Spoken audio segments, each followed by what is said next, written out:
श्री नरहरि अमीन और अहमदाबाद के मेयर भाई श्री किरीट परमार जी, अन्य सभी महानुभाव और गुजरात के कोने कोने से आए मेरे युवा दोस्तों,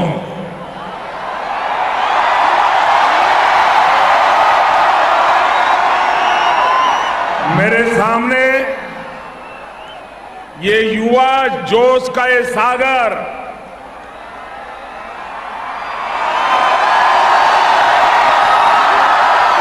ये उमंग, ये उत्साह की लहरें, ये साफ बता रही है कि गुजरात का नौजवान आप सब आसमान छूने के लिए तैयार है।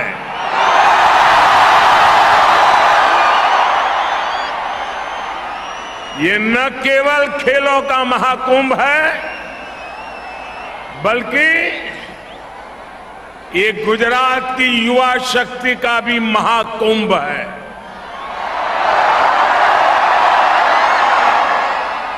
मैं आप सभी युवाओं को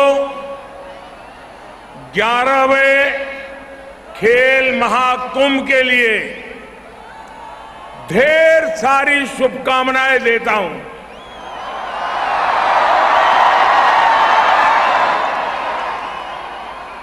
मैं गुजरात सरकार को विशेष रूप से यशस्वी मुख्यमंत्री श्री भूपेंद्र भाई पटेल को भी इस भव्य आयोजन के लिए बहुत बहुत बधाई देता हूं।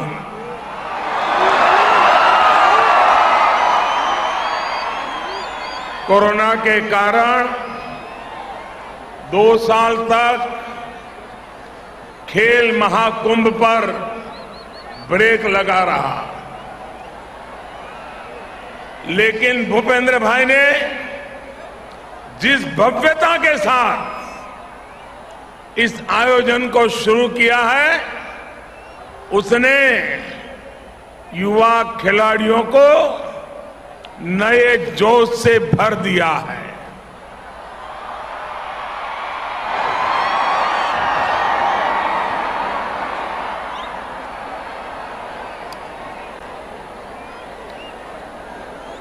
दोस्तों, मुझे याद है 12 साल पहले 2010 में गुजरात के मुख्यमंत्री के नाते उस कार्यकाल में खेल महाकुंभ की शुरुआत की थी। और आज मैं कह सकता हूं, जिस सपने का बीज मैंने बोया था, आज वटवृक्ष बनता दिखाई दे रहा है।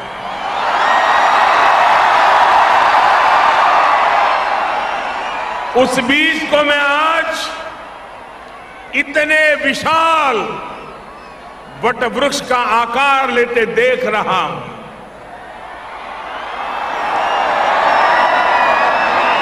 दो 2010 में पहले खेल महाकुंभ में ही गुजरात ने 16 खेलों में 13 लाख खिलाड़ियों के साथ इसका आरंभ किया था। मुझे भूपेंद्र भाई ने बताया कि 2019 में हुए खेल महाकुंभ में ये भागीदारी 13 लाख से 40 लाख युवाओं तक पहुंच गई थी। 36 स्पोर्ट्स और 26 पैरा स्पोर्ट्स में 40 लाख खिलाड़ी, कबड्डी, खो खो और टग ऑफ वॉर से लेकर योगासन और मल्लखंब तक, स्केटिंग और टेनिस से लेकर फेंसिंग तक, हर खेल में हमारे युवा आज कमाल कर रहे हैं।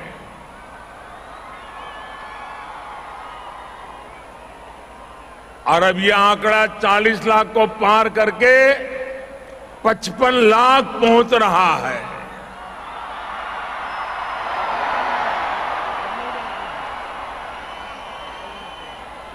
शक्ति दूत जैसे कार्यक्रमों के जरिए खेल महाकुंभ के खिलाड़ियों को सहयोग देने की जिम्मेदारी भी सरकार उठा रही है। और ये जो लगातार अविराम प्रयास किए गए, खिलाड़ियों ने जो साधना की, और जब खिलाड़ी प्रगति करता है तो उसके पीछे एक लंबी तपस्या होती है।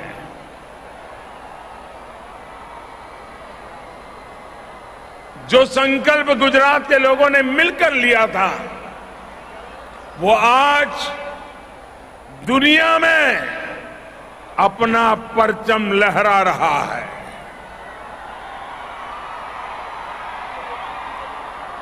मेरे नौजवान साथियों, ये गुजरात की युवा शक्ति का आपको गर्व है। गुजरात के खिलाड़ी पराक्रम कर रहे हैं, आपको गर्व हो रहा है।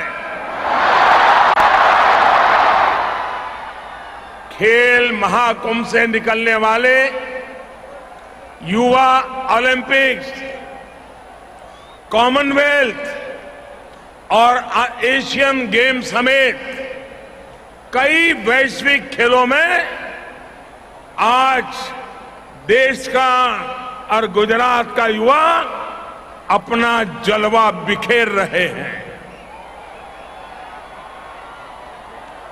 ऐसी ही प्रतिभाएं इस महाकुंभ से भी आपके बीच से ही निकलने वाली है। खिलाड़ी युवा तैयार करते हैं, खेल के मैदान से उभरते हैं और पूरे हिंदुस्तान का परचम दुनिया में लहराते हैं।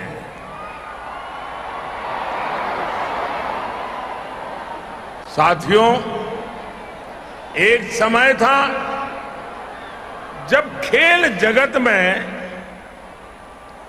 भारत की पहचान केवल एक दो खेलों के भरोसे टिकी थी।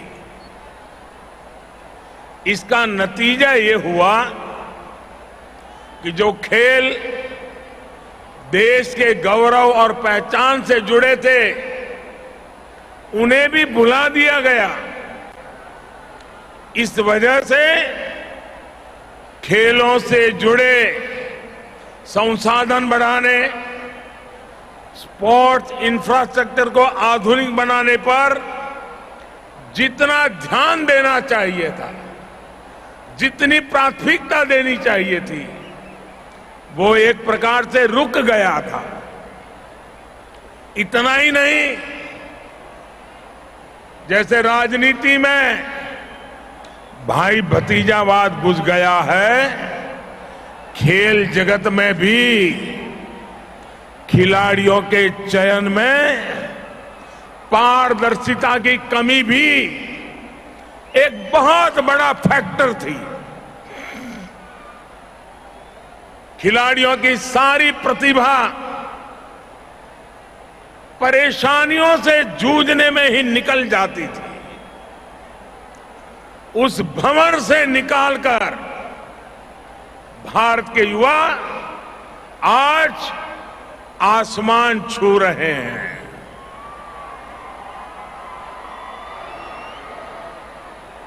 गोल्ड और सिल्वर की चमक देश के आत्मविश्वास को भी चमका भी रही है और चमत्कार का अनुभव भी करा रही है। दुनिया का सबसे युवा देश खेल के मैदान में भी एक ताकत बनकर उभर रहा है। टोक्यो ओलंपिक्स और पैरालंपिक्स, उसमें हमारे खिलाड़ियों ने इस बदलाव को साबित किया है। टोक्यो ओलंपिक्स में भारत ने पहली बार 7 मेडल जीते हैं। यही रिकॉर्ड भारत के बेटे बेटियों ने टोक्यो पैरालंपिक्स में भी बनाया। भारत ने इस वैश्विक प्रतियोगिता में 19 मेडल जीते। लेकिन साथियों, ये तो शुरुआत है। न हिंदुस्तान रुकने वाला है, न हिंदुस्तान थकने वाला है।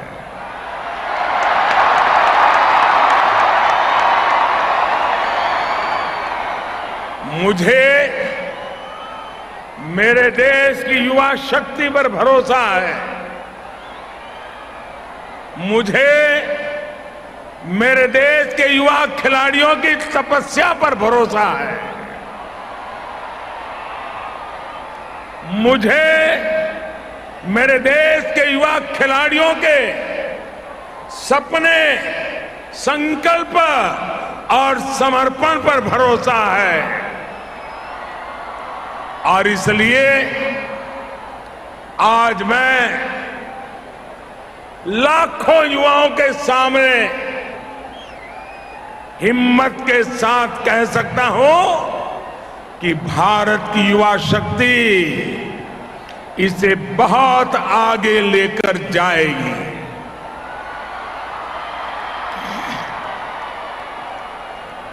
वो दिन दूर नहीं जब हम कई खेलों में कई गोल्ड एक साथ जीतने वाले देशों में हिंदुस्तान का तिरंगा भी लहराता होगा।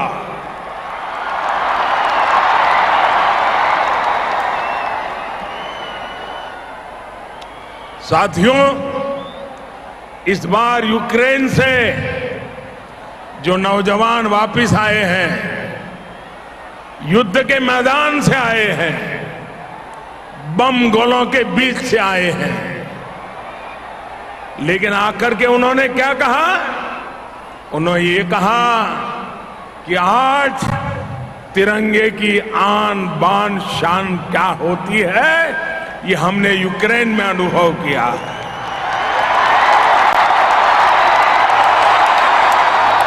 लेकिन साथियों, मैं एक और दृश्य की तरफ आपको ले जाना चाहता हूं। जब हमारे खिलाड़ी मेडल प्राप्त करके पोडियम पर खड़े रहते थे और जब तिरंगा झंडा दिखाई देता था, भारत का राष्ट्रगान होता था, आपने टीवी पे देखा होगा हमारे खिलाड़ियों की आंखों से हर्ष के, गौरव के आंसू बह रहे थे। ये होती है देशभक्ति। साथियों, भारत जैसे युवा देश को दिशा देने में आप सभी युवाओं की बहुत बड़ी भूमिका है। आने वाले कल को युवा ही गढ़ सकता है और वही गढ़ सकता है जो उसके लिए संकल्प लेता है और संकल्प के साथ समर्पण से जुट जाता है।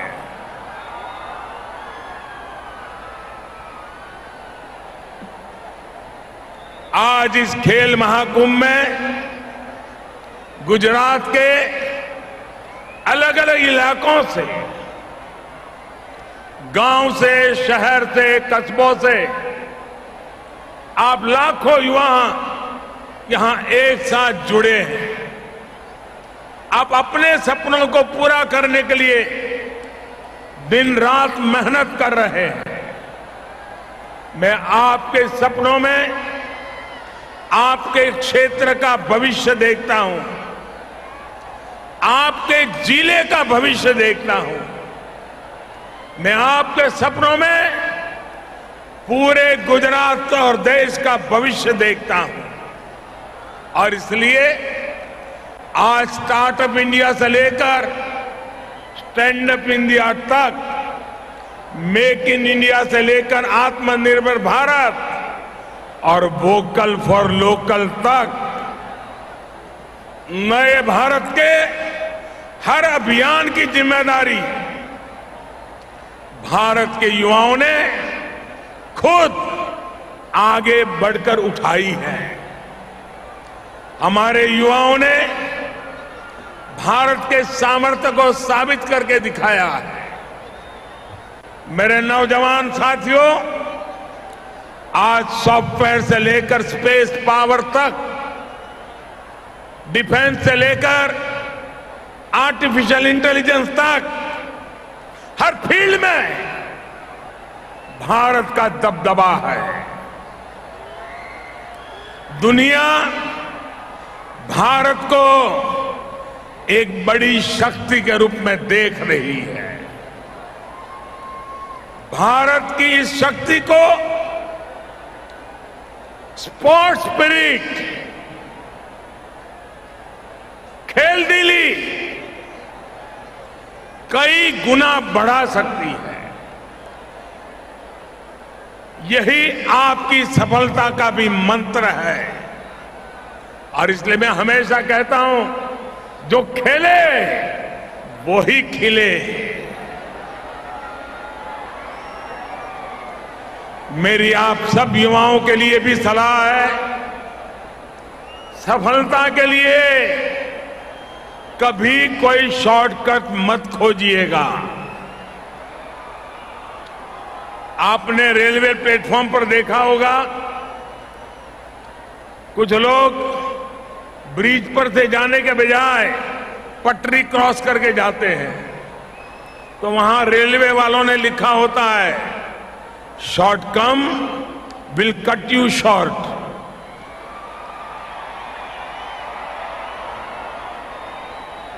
शॉर्टकट का रास्ता बहुत अल्पजीवी होता है। साथियों, सफलता का केवल एक ही है, उसका एक ही मंत्र है, लॉन्ग टर्म प्लानिंग और कंटिन्यूअस कमिटमेंट। न एक जीत कभी हमारा आखिरी पड़ाव हो सकती है और न ही एक हार। हम सबके लिए हमारे वेदों ने कहा है, चरैवेति चरैवेति चरैवेति। आज देश भी अनेक चुनौतियों के बीच बिना रुके, बिना थके और बिना झुके